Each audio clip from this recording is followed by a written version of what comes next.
Video pengemudi mobil sedan lawan arah ditegur malah acungkan jari tengah. Lawan arah ketika berkendara seolah menjadi kebiasaan bagi sebagian pengguna jalan.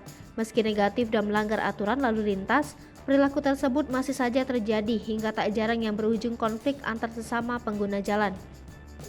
Seperti video yang diunggah oleh akun Instagram @markirterus.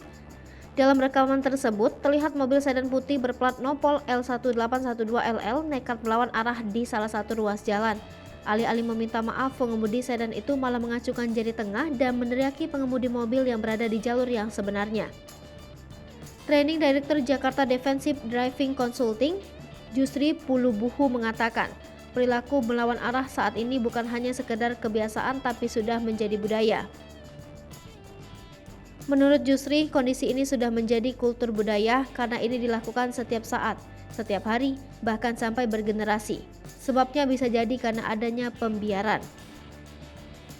Sosialisasi yang dimaksud jangan hanya seputar pelanggaran lalu lintas serta sanksi, tetapi perlu adanya penjabaran mengenai dampak bahaya dari melawan arah seperti kecelakaan fatal. Sementara itu, bila ingin mengubah budaya dengan lebih cepat, salah satunya bisa dilakukan melalui tindakan tegas aparat penegak hukum. Jusri mengatakan, cara ini baru akan efektif bila dilakukan secara terus-menerus. Aturan dan sanksi.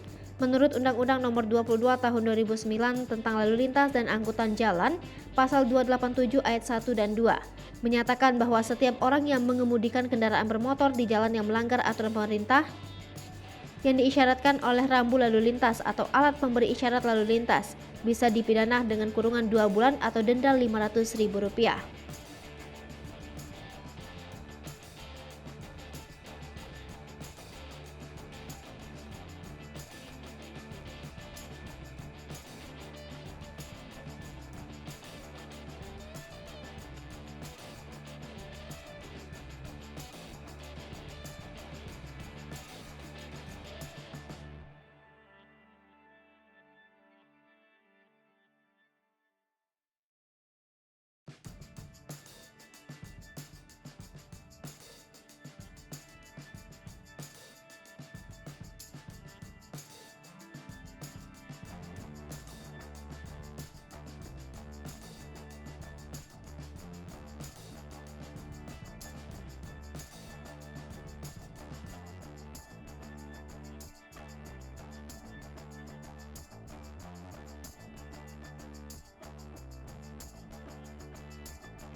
Satria Bobo TV, jangan lupa komen, like, dan subscribe, serta tonton